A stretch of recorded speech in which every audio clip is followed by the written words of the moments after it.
Halo teman pemilih, selamat datang di podcast perdana KPU Musirawas. Bersama saya, Hika Al-Qadrin yang akan memandu podcast di episode kali ini. Nah, di podcast KPU ini kita akan membahas mengenai masalah demokrasi, kemudian membahas hal-hal menarik di pemilu dan juga hal-hal yang tentu berkaitan dengan KPU. Karena ini merupakan episode perdana dan spesial, di samping saya sudah ada tamu dan narasumber spesial juga tentunya sobat pemilih. Baik, selamat siang Pak Hengki Tornado. Selamat siang. Apa kabarnya Pak? Alhamdulillah sehat. Alhamdulillah. Baik, teman-teman, Pak Hengki Tornado ini merupakan anggota KPU Musirawas di divisi hukum dan pengawasan ya Pak ya? Ya. Baik, mungkin boleh Pak dijelaskan latar belakang dari Pak Hengki sendiri. Mungkin sebelum di KPU, Pak Hengki pernah menjabat sebagai apa dan bekerja di mana Pak? Baik. Bismillahirrahmanirrahim. Assalamualaikum warahmatullahi wabarakatuh. Selamat siang dan selamat sore. Salam bagi teman-teman pemilih Kabupaten Musirawas.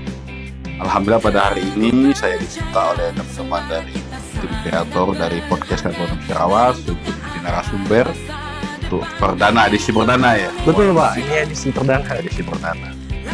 Perkenalkan juga, saya Hengki Tornado, menjadi Komisioner KPU Kabupaten Musirawas periode 2024-2029. Alhamdulillah ditunjuk jadi divisi hukum dan pengawasan.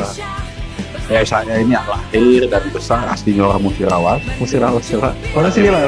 Musirawas kita nih lah. Orang kita nih lah. Tapi mungkin kebetulan saya menginjak di kuliah itu ngerantau ke negeri seberang. Waduh, oh Jambi. Jambi kan bilang negeri seberang. Dari 2009, 2010 saya merantau ke Jambi sampai 2021, lama di Jambi. 2022 saya merantau lagi ke Jakarta. Alhamdulillah di Jambi menyelesaikan studi sarjana, sudah itu magister saya selesai di Jambi, di Universitas Jambi. Nah, pasca itu saya merantau lagi ke Jakarta. Jakarta ya namanya juga anak perantau. Sempat juga ikut senior di Kanwil, di Kanwil Jambi, juga pernah juga ikut senior di Bawaslu di Provinsi Jambi. Oh, pernah di Bawaslu juga ya Pak? Ya, juga kita ikut senior, ikut orang tua kan gitu. Ya. Karena dulu memang basically-nya adalah anak organisatoris. Saya ikut dan alhamdulillah dari pengalaman itu dapat pengalaman pemilu dan penyelenggaraan. 2024 Januari saya dilantik oleh KPU RI menjadi Komisioner KPU Kabupaten Musirawas, dan di hasil pleno kami diminta menjadi divisi hukum dan pengawasan. Wah. Itu Pak Seki. Jadi sebelum di KPU ini Bapak udah punya banyak pengalaman ya Pak terkait terutama di bagian organisasi, kemudian juga ada pengalaman tadi di Bawaslu juga ya Pak ya? Ya, saya pernah pengalaman secara organisatoris ya, emang terbentuk dari mahasiswa, saya di Pergerakan Mahasiswa Islam Indonesia di PMI. Oh, di PMI. Ya, sampai kurs PMI. Ya, kalau penyelenggaraan saya pernah di di lembaga survei, pernah juga di pemantau pemilu, pernah juga ikut sekolah demokrasi. Di banyak kegiatan di penyelenggaraan pemilu ini emang saya relatif banyak lah. Ikutlah seminar-seminar, roadshow gitu. Sudah itu FGD saya banyak. Menulis tentang pemilu di surat kabar, di media online. Ya, sering lah gitu. Ya, dari kasat mata masyarakat civil society lah kira begitu. Pada akhirnya di 2024 ya Pak? Ya, 2024. Sampai periode nanti di 2009. Berarti di divisi hukum dan pengawasan ya Pak? Hukum dan pengawasan. Berarti kalau di divisi hukum dan pengawasan sendiri nih Pak, kita kan tahu nih Pak, di KPU itu punya beberapa divisi nih. Benar. Nah, boleh nggak sih Pak diceritain divisi hukum itu gimana sih Pak? Apa sih bedanya dengan divisi-divisi lain yang ada di KPU Pak? Ya, divisi hukum ini sesuai dengan PKPU nomor 8 2019 tentang tentang tata kerja dari organisasi KPU itu sendiri. KPU yang membidangi divisi hukum dan pengawasan itu dengan tingkatan nih, yang RI, provinsi sama kabupaten itu beda-beda tipis lah. Karena sekitar di kabupaten, salah satunya itu adalah menjadi pengawas internal organisasi. Pengawas organisasi itu intinya kita punya domain, KPU di divisi hukum pengawasan ini punya domain untuk mengawasi semua aktivitas yang ada di organisasi itu sendiri di KPU.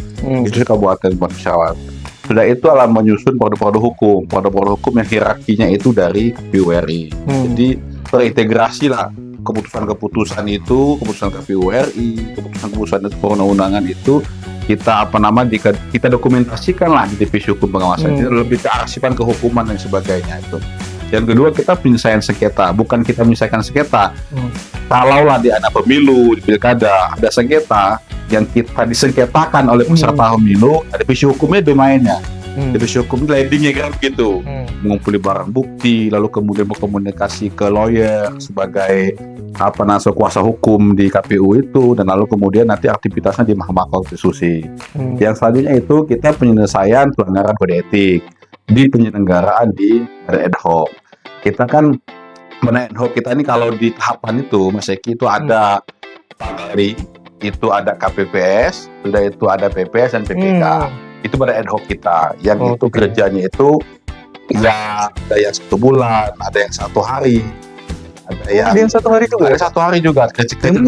Kerja aktivitas 1 hari, tapi kerja sekali 1 bulan. KPPS dia kerja 1 hari, tapi kerja cuma didesain oleh KPU RI itu untuk menjadi tanggung jawaban organisasi itu di bawah 1 bulan, tapi gajinya 1 hari sampai 2 hari. PPK. Nah, ke divisi hukum pengawasan ini kami tidak lanjuti ketika ada pelanggaran etik, pelanggaran yang dilakukan oleh badan ad hoc. Contohnya seandainya kalau ada badan ad hoc itu ada 2, ada terdapat pelanggaran, baik itu pelanggaran administratif dan pelanggaran etik, ya divisi hukum pengawasan ini menyelesaikannya, menyidangkan orang gitu loh, klarifikasi dan sebagainya, itu bagian dari divisi hukum dan pengawasan. Oke, baik, menarik ya teman-teman pemilih ya. Dari penjelasan Pak Hengki tadi, saya ada penasaran Pak, dan timbul beberapa pertanyaan. Yang pertama tadi terkait kerjasama atau integrasi dengan KPU RI. Nah, gimana sih Pak alur atau proses kerja? Tadi kan sempat disinggung tuh. Kalau misal Pak Hengki selaku divisi hukum dan pengawasan itu bekerja itu ada hierarkinya ya Pak? DPR RI kan. Itu gimana sih Pak prosesnya Pak untuk kerjasama ke KPU RI? Ke KPU RI. Dan gini, KPU ini kan lembaga negara yang bersifat vertikal. Intinya kita kegiatan organisasi kita KPU Kabupaten ini terintegrasi daripada perintah-perintah daripada KPU RI. Perintah artinya itu mulai dari peraturan KPU, sudah itu surat perintah KPU, lalu kemudian mungkin perundang-undang KPU. Kenapa saya berintegritas divisi hukum dan pengawasan itu? Kita divisi hukum dan pengawasan itu seandainya ada PKPU baru itu turun dari KPU RI. Yang paling awal untuk mentelaah secara narasi, secara arti makna daripada kosakata itu divisi hukum. Begitu, memaknai, mencerna daripada definisi itu ya salah satunya divisi hukum dan pengawasan. Maka dibilang tadi, kenapa hierarki sangat kuat itu karena kerja-kerja KPU kabupaten kota ini itu adalah menjalan apa yang menjadi perintah dari KPU RI. Intinya semua dari KPU RI supaya tidak tafsir double, tidak memiliki multi tafsir terhadap peraturan dan keputusan-keputusan, maka divisi hukum inilah yang pertama sekali untuk menelaah dan kemudian mengaktifasikan definisi-definisi itu. Itulah yang disebut dengan hierarki organisasi itu, Mas. Oke. Ya berarti divisi hukum ini sendiri dalam kerjanya juga tentu berkoordinasi terlebih dahulu ya Pak? Benar. KPU RI benar, ya. Terutama di KPU RI sendiri itu ada divisi hukum juga. Iya. Oke. Tapi kalau untuk badan eksternal nih Pak, kita tahu kan pengawasan sendiri nih Pak, kita ada hubungan nih dengan badan eksternal yang namanya Bawaslu. Pengawasan. Benar, ya. Itu cakupan pengawasan antara yang dilakukan oleh divisi hukum dan pengawasan dengan pengawasan yang dilakukan oleh Bawaslu itu seperti apa sih Pak perbedaan cakupannya? Nah, memang kita Indonesia ini unik ya. Memang saya lihat secara untuk penyelesaian soal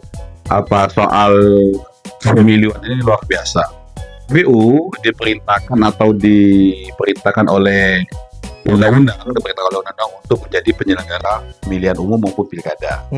Nah, untuk menjaga integrasi atau menjaga integritas itu, maka dibentuklah Bawaslu. Bawaslu ini sebagai pengawas dari penyelenggaraan itu. Intinya Bawaslu itu ngawasi kerja-kerja kita, gitu loh. Nah, kita sebagai penyelenggara tunggal, mulai dari percetakan, mulai dari penyaluran suara lain sebagainya, itu ada di kita. Nah, Bawaslu memastikan semua tahapan-tahapan itu nantinya berjalan dengan baik atau tidak, itulah Bawaslu. Nanti dia akan merekomendasikan ketika ada temuan-temuan yang dianggap secara aturan, secara de facto dan de jure itu mengalami melakukan pelanggaran dan sebagainya. Daripada itulah kita menerima saran dari Bawaslu, masukan dari Bawaslu, bahkan rekomendasi dari Bawaslu kita tidak lanjuti gitu. Apapun itu, mulai dari mungkin penyelenggaraan dari kita ataupun dari tahapan-tahapan yang mungkin ada ya, yang mungkin kelewat dan sebagainya, lalu kemudian itu menjadi temuan dari Bawaslu itu sendiri. Oke, berarti bisa saya simpulkan Pak, berarti untuk divisi hukum dan pengawasan ini berperan tonggak utama ya Pak untuk menjaga integritas dari KPU itu sendiri. Benar, kita divisi hukum orang yang pertama. Kalau istilah di kami divisi hukum itu, bahwa divisi hukum ini adalah selimutnya KPU. Selimutnya KPU, perisainya KPU. Betul. Selimut dan perisainya KPU. Berarti sifatnya melindungi ya Pak. Melindungi, benar. Oke, dengan cara hukum tadi ya Pak. Ya. Dasarnya berdasarkan hukum tadi ya. Ya. Oke, baik. Untuk selanjutnya nih Pak, untuk penerapan hukum sendiri nih Pak, di KPU tuh sudah seperti apa sih Pak kalau menurut Pak Hengki sendiri? Ya, kalau penerapan di KPU ini kan, di KPU kan lebih domainnya itu penerapan KPU itu berdasarkan PKPU, berdasarkan peraturan di KPU. Kita sudah punya landasan ya Pak? Kita punya landasan. Intinya mulai dari badan ad hoc, mulai dari kita sendiri sebagai komisioner itu akan bertindak dan melakukan sesuatu hal itu berdasarkan PKPU. Nah, jadi pedoman utamanya sudah ada. Sudah ada ya Pak. Pedoman sudah ada, lalu kemudian itu yang terjadi di tanah kita, ya alhamdulillah kita hari ini di KPU sendiri pasca pemilu dan pilkada itu berjalan baik dan lancar. Gitu. Alhamdulillah. Alhamdulillah. Berarti itu untuk yang 2024 kemarin ya Pak? Iya. Alhamdulillah kita untuk KPU Musirawas sendiri itu nggak ada permasalahan yang muncul Pak dari segi divisi hukum sendiri, atau ada nggak sih Pak contoh pelanggaran mungkin yang mungkin terjadi saat penyelenggaraan pemilu yang dipegang atau diatasi oleh divisi hukum sendiri Pak? Ya, kalau di pilkada kita dapat aduan masyarakat tentang integritas penyelenggara. Pernah kita selesaikan, lalu kita berikan sanksi peringatan. Ada kita berikan peringatan, salah satunya itu pada ad hoc kita di tingkat PPK. Karena ada aduan masyarakat, lalu kemudian kita tindak lanjuti, kita klarifikasi, maka lalu kemudian kita sidang etik di sini, lalu kemudian kita beri sanksi itu peringatan. Kemarin sudah kita lakukan. Itu salah satu contoh bagaimana kerja-kerja divisi hukum dan pengawasan begitu Pak. Iya. Oke, berarti yang diawasi oleh saat pemilu, yang diawasi oleh divisi hukum dan pengawasan itu kan sangat kompleks ya Pak. Kita tahu PPS jumlahnya berapa, KPPS jumlahnya berapa. Itu tantangan yang paling sulit ya Pak dari divisi hukum dan pengawasan sendiri itu sebenarnya di mana sih Pak saat terjadi pemilu? Pertama, yang kalau hambatan yang tentu semua memiliki diferensiasi yang berbeda-beda. Di mana lokasi, mana tempat itu tentu mendapat hambatan yang berbeda-beda. Nah, kita Musirawas ini kan dari 14 kecamatan. Kita punya 199 desa dan kelurahan. Jadinya cakupan kita banyak. Lalu kemudian kita apalagi di hari pemilihan, kita hanya berlima Mas. Ada 5 orang. 5 orang sama sekretariat dan sebagainya, sampai 30 orang, dan itu memiliki tugasnya masing-masing. Nah, hambatan kita mungkin untuk melaksanakan peninjauan langsung atau melihat aktivitas yang dibawa secara komprehensif di teman-teman di KPPS di bawahnya. Nah, tapi itu bagi kita KPU, pemilu dan pilkada kita lewati, alhamdulillah berjalan dengan lancar gitu. Penghitungan berjalan, pemilihan berjalan, kita tahu tuh saatnya kita dari KPPS ke BPS, dari KPPS ke apa namanya itu ke kecamatan, kita sesuai ritme. Karena tidak satu pun aktivitas itu terlewatkan. Intinya gini, tidak ada satu pun tahapan itu kita lewatkan satu hari. Jangankan satu hari, 1 jam aja kita gitu. Tidak ada yang lewat. Saatnya stop gitu loh. Saatnya harus berangkat dari PPS ke kecamatan, kita kecamatan. Nah, bagi kami ini adalah salah satu bentuk integritas KPU. Kalau satu tahap ini kita lewati, kita langgar, ini bahaya. Semua mata itu akan memandang kepada KPU. Maka daripada itu, semua aktivitas kita desain sedemikian rupa, lalu kemudian kita kita atur bagaimana ritme pengaturan dan penghitungannya. Alhamdulillah, pemilu dan pilkada KPU dan Musyawarah tidak mendapat hambatan yang luar biasa lah. Kalau hambatan satu sama lain seperti transportasi, kita masih punya daerah-daerah tertinggal, itu ya salah satu hambatan yang bagi kami menjadi PR kami ke depan. Oke, menarik. Berarti Pak, kunci dari suksesnya, saya bisa bilang sukses ya, penyelenggaraan pemilu tahun 2024. Itu berarti kunci suksesnya itu di desain yang baik. Tadi sudah dijelaskan itu di desain yang baik ya.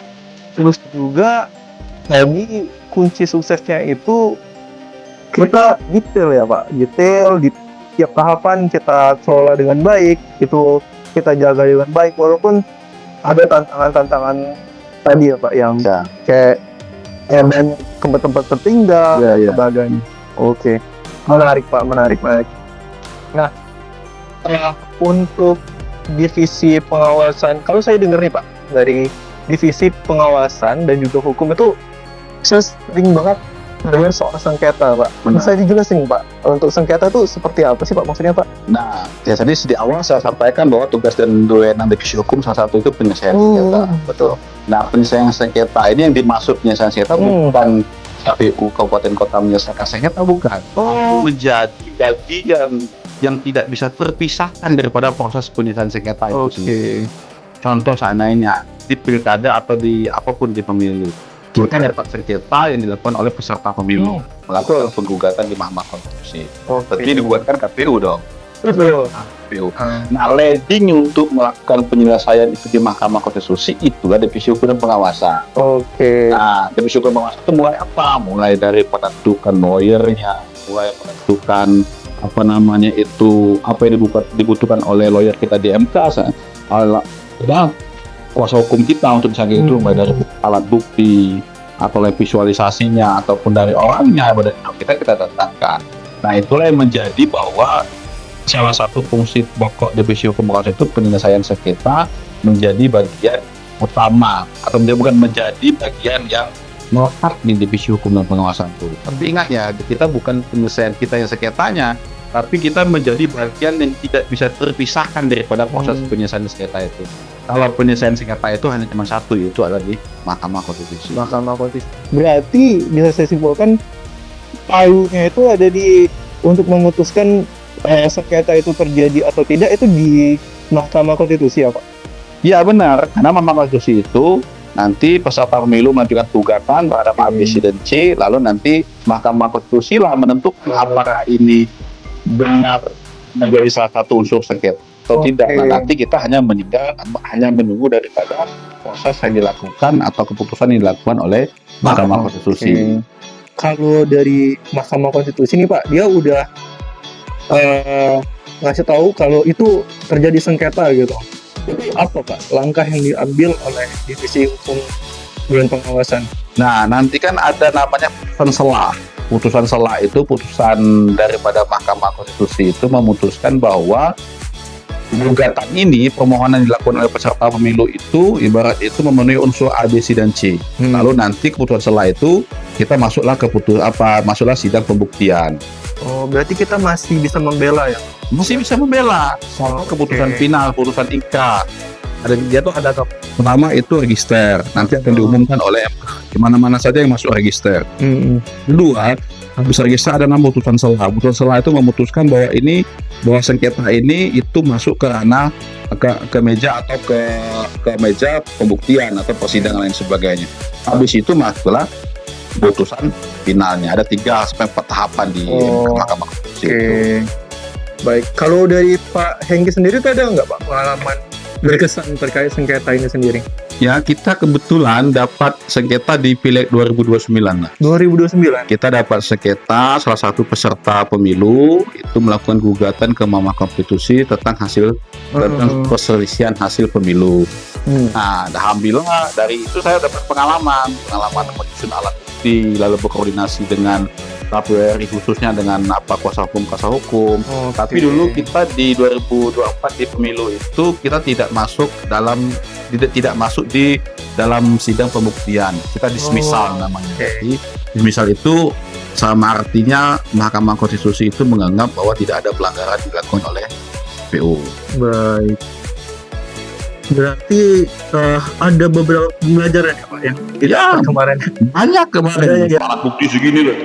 Alat bukti kita siapin supaya kita kalau sudah wanti-wanti kalau nanti masuk ke alat pembuktian kita buktikan bahwa kita berjalan sudah sesuai dengan peraturan, sudah sesuai dengan PKPU, sudah sesuai dengan bagaimana kerja-kerjanya itu sendiri. Berarti itu pasti bagi Pak Hengki itu pengalaman yang banget ya Pak. Lebih itu Pak Hengki waktu jadi sudah ini kan di divisi pengawasan dan sudah di divisi hukum pengawasan. Wah, gila itu pasti gimana Pak rasanya waktu itu Pak? Panik kah atau emang udah siap nih emang? Udah siap, kita harus siap. Kita harus siap gimana pun suasana PU-nya harus siap. Mantap, itu kalau saya jadi Pak Hengki sih pasti. Saya jadi Pak Hengki sih. Baik. Mungkin itu sih Pak pertanyaan saya terkait hukum dan pengawasan itu banyak banget saya dari tadi dapat penjelasan ya. Tapi saya bukan anak hukum sama sekali Pak, saya ada komputer sebenarnya. Jadi banyak yang pengen saya tanyakan. Ya saya juga minta maaf kalau bisa ada pertanyaan. Karena dari saya masih kurang ngerti sih Pak sebenarnya untuk hukum itu sendiri. Nah, mungkin itu teman-teman pemilih untuk sesi tanya jawab. Nah, kita ada segmen berikutnya nih Pak. Oke. Ini segmen berikutnya itu tentang mitos atau fakta. Siap. Nah, jadi saya menyiapkan 10 pernyataan. Oke. Nah, mengenai divisi hukum di KPU. Boleh. Nanti Pak Hengki jawab aja itu mitos atau fakta, kemudian kasih aja singkat. Iya. Oke, siap juga siap nih dari tim SDM dan Oke. Pernyataan pertama. Iya. Mitos atau fakta, divisi hukum hanya aktif saat pemilu. Mitos. Kenapa Pak dikasih penjelasan? Kenapa mitos? Seyogyanya kita KPU lah secara general bahwa kalau ada orang bilang KPU gak kerja itu mitos. Itu mitos ya Pak ya? Kemarin aja kerja. Ini kita kerja gitu kan. Kalau di divisi hukum kita punya setiap bulan itu namanya pelaporan SPIP. Oke. Kita laporin setiap aktivitas itu, akuntabilitas organisasi kita laporin. Belum lagi kita mengikuti Zoom meeting. Zoom meeting dilaksanakan oleh KPU RI maupun untuk KPU Provinsi Sumatera Selatan untuk melakukan monitoring terhadap kinerja kita bersama. Salah satu itu mitigasi resiko. Sudah itu pengisian kuesioner tentang bagaimana evaluasi ke depan. Ini kerja nggak ada kerja gitu ya. Itu teman-teman. Jadi kita ada kegiatan terus pemirsa tiap hari. Oke, terjawab ya teman-teman. Oke, lanjut ke pernyataan kedua nih Pak. Divisi hukum apakah bisa menentukan hasil pemilu, mitos atau fakta Pak? Mitos. Oke. Karena tidak ada yang bisa menentukan hasil pemilu apalagi sebelum pemilu. Ini sebelum pemilu. Kita PU ini hanya menghimpun hasil suara yang dilakukan oleh masyarakat. Soal penentuan akhirnya itu bagaimana ya yang dipilih masyarakat itulah. Intinya kita hanya menyiapkan perangkat, menghimpun, mencatat, lalu kemudian mengakumulasi semua hasil suara itu, nanti mereka itu yang jadi pemilih atau yang terpilih atau menjadikan hasil daripada pilkada atau pemilu itu sendiri. Oke, berarti mitos ya Pak. Kita Ya. sebagai penyelenggara Ya, untuk yang menentukan hasilnya itu berada di MK ya Pak berarti tadi ya. ya kalau sengketa di MK. Oke. Ya. Baik, terjawab ya teman-teman pemilih ya. Kita lanjut Pak ke pernyataan ketiga. Mitos atau fakta? Divisi Hukum menyusun peraturan KPU. Kini mitos, benar kalau di tataran KPU Kabupaten. Oke. Karena penyusunan produk hukum itu adanya di KPU RI. Oke. Kita tidak bisa melaksanakan untuk menyusun apapun bentuknya peraturan, mulai dari Oke. peraturan tentang teknis penyelenggaraan, penyelesaian sengketa.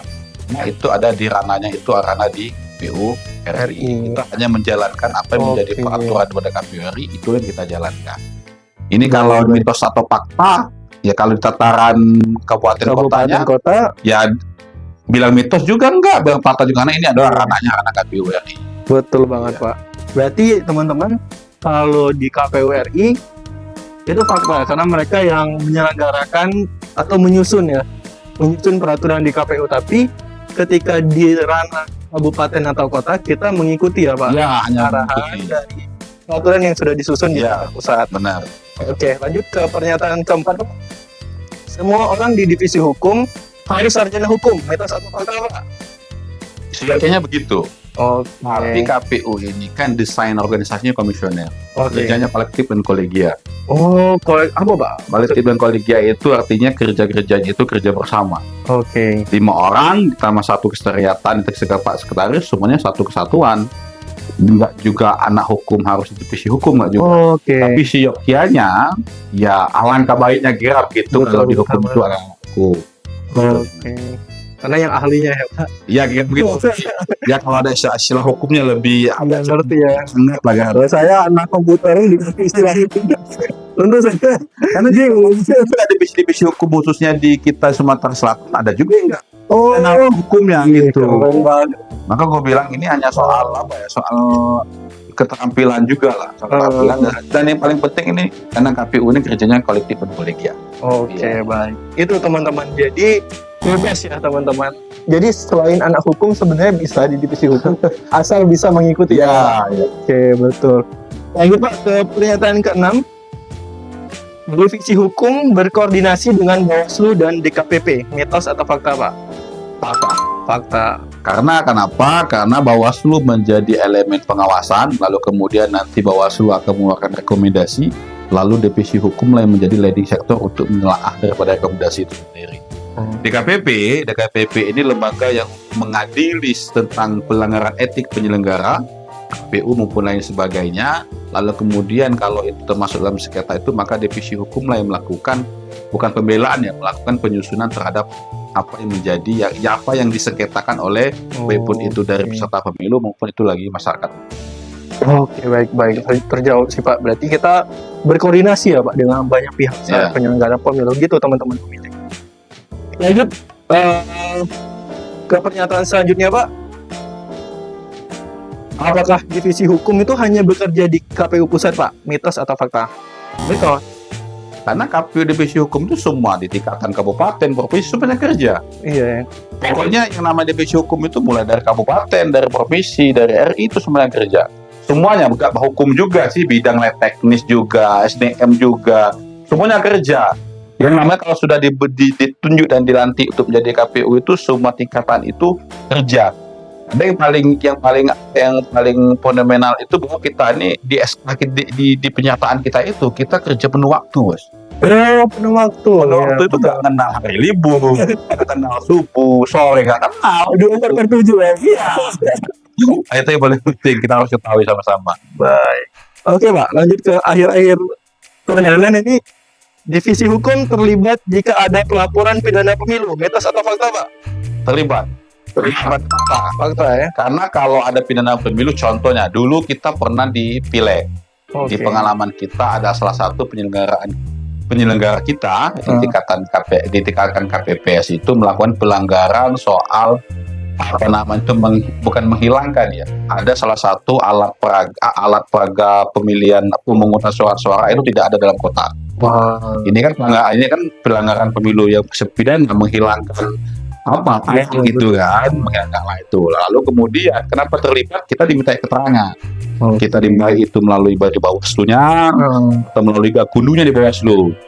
Gakundunya di Bawaslu kita diminta keterangan bagaimana. Ya kita investigasi terus. Kita panggil yang melalui PPS dan PPK-nya, kita report informasinya. Kenapa saya bilang fakta? Karena apapun yang dilakukan oleh penyelenggara di penyelenggaraan di tingkatan itu, maupun itu tentang soal administrasi ataupun pihak luar soal pidananya, maka itu Divisi Hukum dan Pengawasan menjadi leading sektor yang untuk pertama kali dimintai keterangan. Oke, jadi kalau ada masalah, ya sebagai tamengnya itu si Divisi Hukum ini. Iya, dari saya tadi. Dan selimut. Oke, lanjut yang terakhir nih. Ya, oke. Divisi Hukum bisa hadir di sidang MK, mitos atau fakta, Pak? Oke. Kenapa saya bilangkan fakta? Ketika nanti diminta oleh Mahkamah Konstitusi, hakim di MK untuk menyampaikan keterangan, biasa begitu.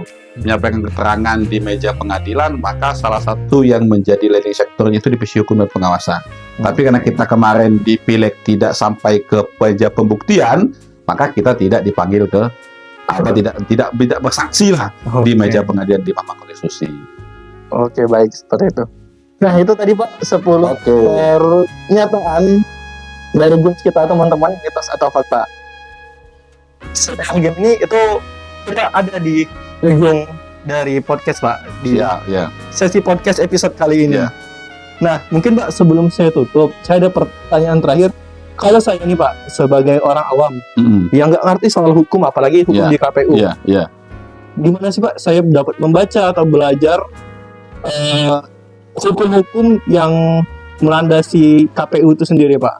Ya, kalau ini teman-teman pemeriksa atau teman-teman pemilih di Kabupaten Musirawas, kami Divisi Hukum dan Pengawasan, kalau secara kelembagaan kita menyiapkan semua aturan, semua keputusan itu dalam JDIH.